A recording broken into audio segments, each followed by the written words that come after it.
bunch of kids. He was the one who taught us the fundamentals. He was not a national level coach, just a state level. He taught me the fundamentals, and later on, I picked up the sport on my own, just watching other players. Unlike these days, there was no TV, there was no computer, we didn't have a coach because, the game was not popular. There were no books. So there was nothing. So you could just watch somebody else, a better player play and just learn. That was the only option. Again, there was no second option there. If you wanted to improve, you just see, and maybe I had the gift of watching and learning something, which some of the other kids probably of my age didn't have at that time. So maybe that was a God-given gift.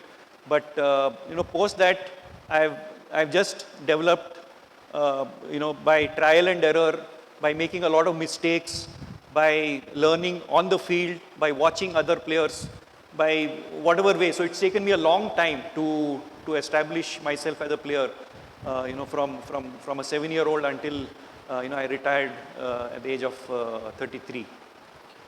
Were you a bookworm when it comes to school and secondary school? No, I would manage both. I won't say I was a bookworm, but I would be in the top 5 or in the 10. In the top 10 ranks I would get. I would attend classes regularly throughout. Whether in school, in high school, in primary school, middle school, even in college, I never missed classes. Unless, I was like at a later on, when I started playing tournament, if I had gone for a tournament, if I had some other assignments, of course I would miss, but I would make up. I was a very conscientious student. I didn't want to neglect studies because at that time, badminton was not very popular. So a graduation was at least the least minimum, one could have, even though, I was a national champion at the age of 15, but there was no guarantee that, where that would take me, post my sporting career. So it was very important, in those days to complete graduation at least. Even though you were, even though you did well at the national level. So I was very conscious of that, and then, made an effort to focus both, on my thing which I liked, which was badminton, and then at the same time focused on my academics also. Which basically meant a good time management. I had to sacrifice a lot of other things. Like my family would go for weddings, or my family would go for movies, or they would attend social functions. I had to forego all this. Even sometimes religious functions, Diwali or Dasara, or you either not here, or you'll be busy with something else. So to get something, you have to be prepared to sacrifice something. I think this again is one of the things which is common. You want to achieve excellence, you cannot have it all. The social functions, or be on the nowadays computer, you want to be on social media, and at the same time excel in everything. I don't think it will be possible. So I think finally it will boil down to your time management. What you focus on certain things, and make sure that prioritize what is important for you, and focus on just 2 or 3 things which are important. Prakash, you are so fair, so handsome. So there must have been quite a few girlfriends for you in this. No, not really. Maybe the girls I think were after me, but I was not after the girls were probably after me, but I was not after the girls, because I think one has to be. No, this is one of the, you have to be very disciplined, you have to be very focused. Like a sportsman, especially, in a physically demanding sport, you have a career, you have a fixed schedule. We have to, besides playing, we also had to do a lot of physical training. We had to wake up at 5 o'clock in the morning. So if you had, keep going out for late night movies, or you keep going out for parties. So it was very strict. Entire my playing career, I think, other than a Saturday, when Sunday was our off day, almost every day it would be, to go to bed by 10 and wake up by 5 o'clock or 5:30. That was almost a standard given for almost 25 years. That was, unless, we had a off day or something like that. Otherwise, for most part, so it has to be very disciplined, which means you have to sacrifice certain things. Again, coming back to the same thing. So it's very important that, you know what your priorities are, you'll have to, forego certain things. You cannot have everything, especially if you want to achieve international excellence. You'll have to be very selective, and you should be prepared to sacrifice some of the things which you like. But, I think it's important that you prioritize and manage your time very effectively. You had a bike. Fine? You had a bike. Yes. Bike you had. Yeah, initially we used to walk because the court was just, we couldn't afford not even a cycle or a bike until, I went into college. So then I had a two-wheeler. I initially bought a second-hand two-wheeler, which we could go, of course, for our practice session, we would still walk every day, maybe a mile or whatever, to about 15-20 minute walk each way to the club until even when I won the All England, I used to go to the same club and play and come back. But bike was more for, if we had to go a little out of, I said there were 3 other courts, we had to travel about 8-10 kilometers, or later on when I joined the bank, I had to go to the stadium for physical training, come back, then go to the bank, again come back, go for practice in the evening sessions. So initially it was bike, and then later on, managed to get a four-wheeler. Why I am asking is today, is a boy who is studying in a college or in an institute like this, 2 things are required. One is a bike, the second is a girlfriend. Second Right? is a, Girlfriend. what about cell phone? That comes later. Later. So the moment 5 o'clock this thing is over, they take their bikes, paint the whole town red. If they have girlfriend, they will be also be pillion riders and all that. But this poor simple man. I think I've already answered these questions. If you're looking for international excellence, Yeah. you cannot afford to do that. You can have girlfriend. I'm not saying that you don't have girlfriends, but you have to be selective. Do something constructive. Sometimes even some of these things when I tell even my daughters, they say that was your bad luck. I didn't have telephone, I didn't have TV, I didn't have two-wheeler. Say that's your bad luck. I can't help it. Okay. Now, did you have a big dream that one day I should become world champion or things like that? If at all there was a dream, what was the dream? No, initially, like I said, it was just for the love of the game. When I started from the age of 7 till about 15, when I won the national junior title, it was just for the love of it. In fact, when I started, I didn't even know whether, I would play for the club, I would represent the state. It was not with the intention of becoming a champion. I used to go with my father because he used to just play at the club level, so I used to just accompany him. So, at a young age, I, started liking the sport. I watched them play. So only just for, for time pass or because I enjoyed the sport, I started playing. But, as the time progressed, I realized that, I had the potential. I probably picked up a little faster than some of the others. I had some qualities which probably the other children didn't have, because of which I was ahead of times. At the age of 12, I won the under 19. I beat a 19-year-old. At the age of 14, I won the senior category. And at the age of 16, I won the All India senior. So I was, at the age of 15, when I won the national juniors, that's when I realized that, okay, now, I think I have, if I need to concentrate, and if I focus a little more, that's when I became more serious and, started setting goals. But definitely not at the age of 7. It's important that, initially when you start, you like whatever you do. It is important that you like that activity. If you don't like, or if you're doing it for the sake of your parents, it's very unlikely that you will succeed. A lot of the times we realize that the parents these days, sometimes when they were children, they were not been able to achieve something, or they were not able to do something, whether it is music or learning swimming or playing a sport or dance or music or drama or but then they want their children to achieve their dreams. Yeah. But the children may have totally different dreams, or their likes could be very different. So my suggestion would be, for the parents not to impose your views on them. The children have their own, whatever the individuals, your dreams, your likings are, you pursue that, and you're more likely to succeed. If you like something, if you enjoy doing something, then you will be prepared to spend any amount of time, and the chances of success are also more in that. So merely having a dream is not enough.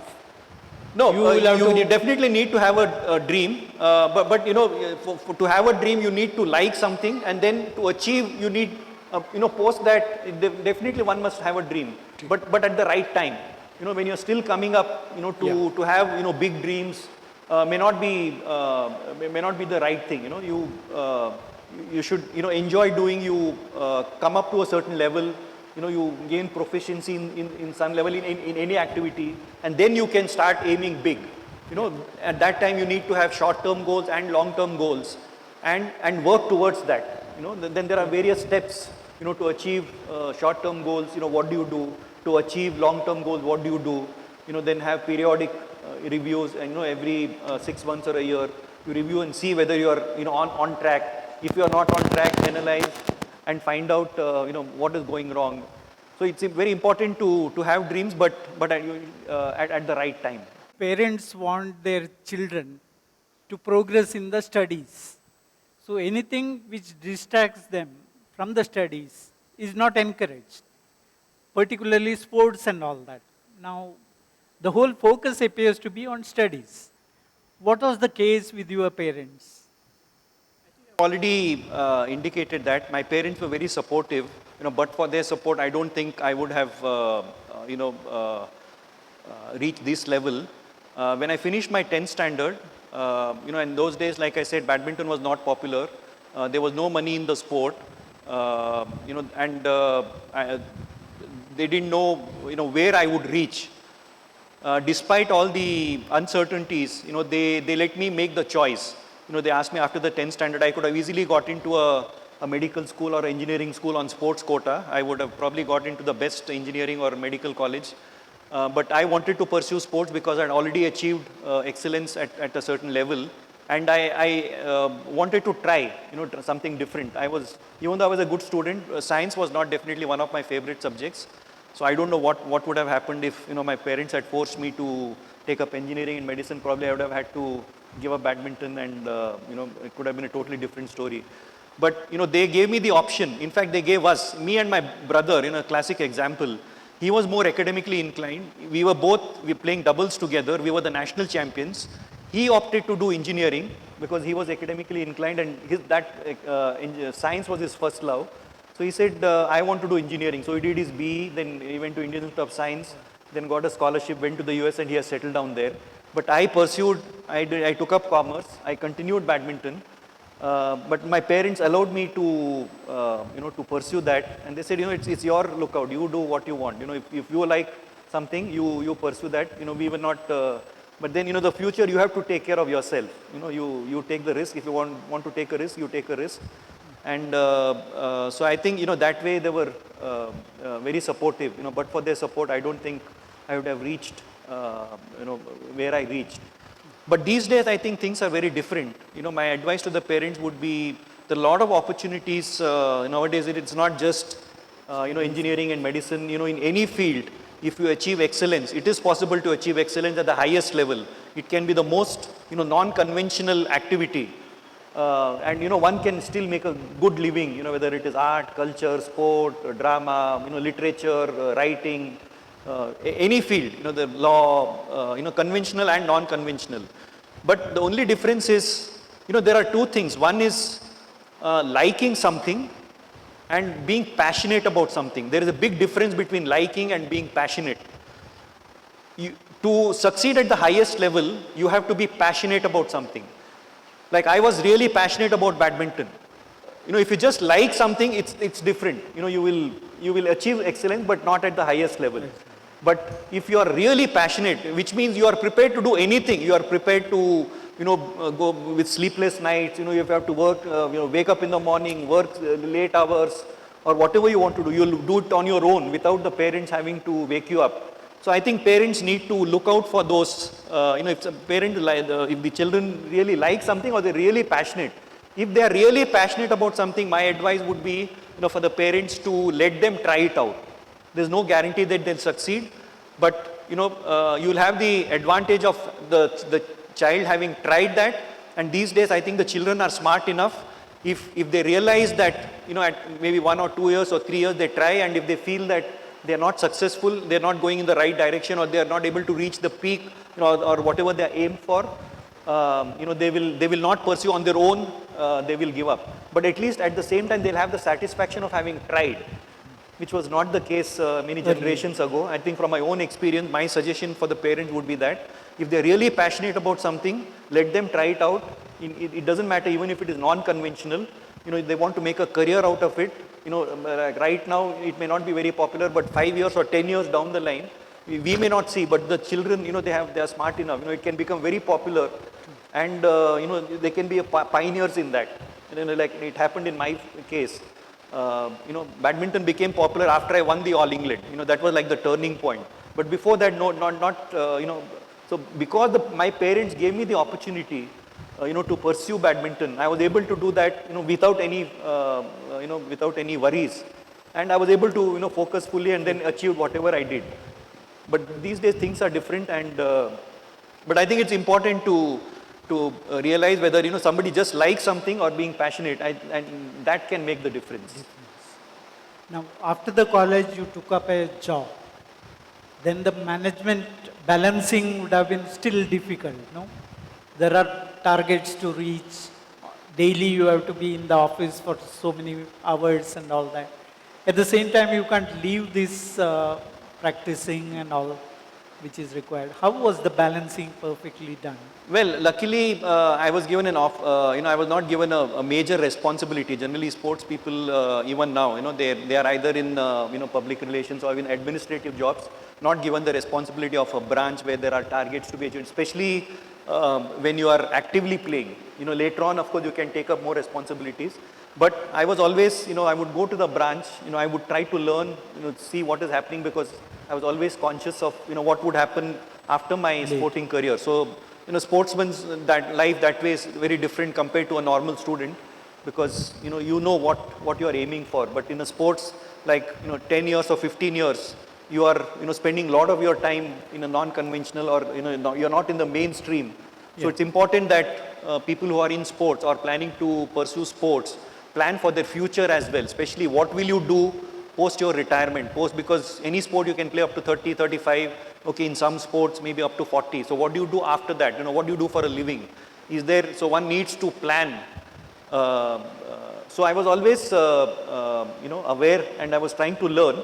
But luckily, I had, management was good enough to post me in regional office, or, I had, I was more in a supporting role in the regional office and the zonal office. So, even if I was not there, things would, carry on. But at the same time, I made efforts and made sure that I was aware of what was happening, and, what are the different departments. I worked in the different departments for a few days just to know the basic fundamentals of different departments. If at all it was required at a later date, I was aware of the fundamentals, then of course I would go through further training and then be posted in different departments.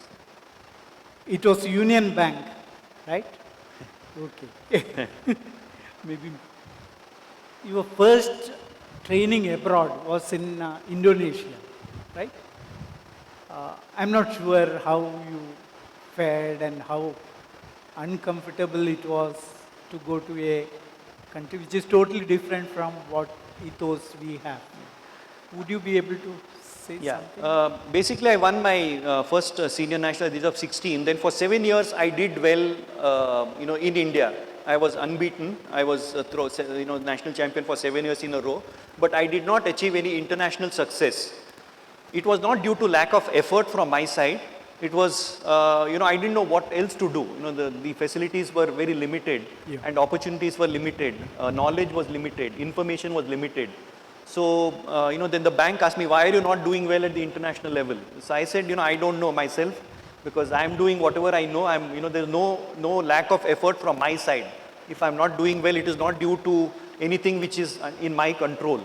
Whatever I know, I'm doing 100%. Every session I go, I'm putting in my 100%. Whatever I know, I'm doing to the best of my ability. So they still said, what do you think could be, an answer for you to improve and to do well at the internet? I said, Indonesia in those days, even now, they are one of the top badminton, they were number one country in the world for badminton. So I said, maybe if I go and train there, see, what they do differently, maybe that might help. So the bank said, they'll, sponsor me, which was not very common in those days. Yeah. So I went on a 6 weeks training program to Indonesia, trained with their national team. All the world champions were there. I trained with them. So I think that was the turning point of my career, because I learned a lot from that trip. I saw what they were doing. I learned the importance of physical fitness at that time. I came back, followed the same schedule which they were following there. And what you were doing here and what they were doing in Indonesia was? Yes, was totally different, totally different. In the sense, I was only playing here, I didn't know the importance of physical fitness, because badminton is a very physically demanding sport.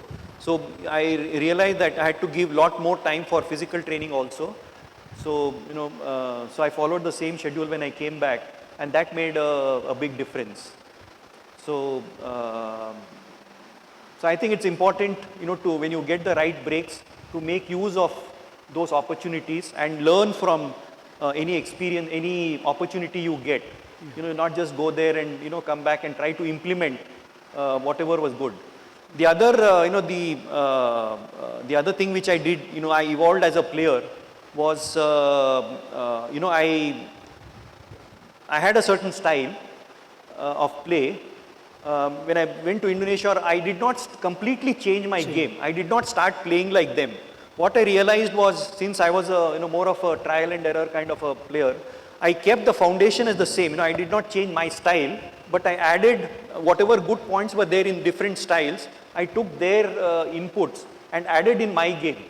I did not entirely change and try to play like them, because that would not have been possible, because each individual has certain strengths. So, and those people have certain strengths because the way they are born, or they have certain advantages. Similarly, we have certain advantages. If I were to completely imitate and try to play like them, it won't be possible, because of certain inherent skills and certain strength which they have. And at the same time, you are foregoing your own advantages. So each individual has some skills, has some advantages which somebody else does not have. So the ideal situation, even in any field, would be to try to analyze what your own strengths are. You stick to that, and if you find something useful, take different good points, the best point from A, B, C, D, incorporate that in your what you feel is required, and strengthen that, and come up with a style of your own. So that's what I did over a period of time, and I think that was one of the learnings for me, and I think that gave me a lot of satisfaction, and one of the reasons for why I succeeded. Even though it took me a long time to succeed, but I did not completely imitate. I did not completely change. They are playing with this kind, so I'll completely do the same thing. I picked up only the good points from different styles, incorporated in my own game, in my own style. So which meant that I did not forego the advantages which I had. At the same time, I strengthened my weaknesses by incorporating the different factors which others had, and came up with a style of my own, which was very different from everybody else.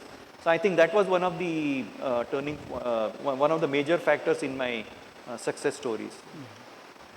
Your comfort zone was Bangalore. Then you suddenly took a decision that Denmark is the country which offers the best training program and training this thing in your field. You took that very, very difficult decision of going all the way to Denmark for training, and you were there for 6 years? Yes. 6 years he was in Denmark for the love of what he thought was his passion. Not only you went, after some time you took your wife also to that place where she was alone, and she had all adverse this thing to. I think 6 months they are with under snow. No, 10 months winter there. 10 months winter.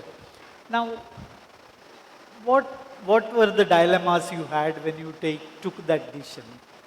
No, it was a big risk I took. In fact, after you reach a certain stage in life, you should be prepared to take certain calculated risks, not wild risks, certain calculated risks. You know, like Mr. Leeladhar mentioned, I was with a bank and I was in a very senior position because after, you know, between 72 and 80, when I was in between 18 and 24 or between 18 and 25 age, you know, I won 2 or 3 important tournaments and each time I got a promotion in the bank. So I was, in terms of seniority, I was very highly placed. And, you know, coming from a very traditional family, my parents were absolutely against it. You know, my moving to Denmark meant that I had to resign from the bank. And it was only a 1-year contract. They said, you know, what will you do after 1 year if, you know, if they say, no, you come back, you don't have a job. And you can imagine in the 80s, you know, it was not easy. I mean, now it, you know, it sounds, okay, if I don't get this job, I'll get somewhere else. But, you know, in the 80s, it was a big risk I took. But I had to take that because I had won the All England. I went 1 year after I won the All England. But for me to remain, to become a professional and to remain on the top, I had to take that risk because India was not ready yet at that time to, you know, to encourage professional sports person. You know, like you had to have professional managers, you know, to take care of your other needs, you know, your travel, your contracts, your, you know, a lot of other things were there. So I could focus entirely on just my playing. Because once you become a professional, you know, when you reach the top, when you at the world level, the difference at the top is so very little. You know, the slightest, you know, anything, if you have slight worry or, you know, you're physically not fit or mentally not strong, your game can go down or, you know, you'll lose your form. Yeah. So you have, to the best of your ability, you must try to focus and, you know, your physical, your mental, your psychological, you know, family problems, you know, you should be at ease. You should be very peaceful. You should not have any kind of worries on the court and off the court. Because, you know, slight amount of worries can you know, bring your form down. So, you know, by going to Denmark, you know, I was based in Europe.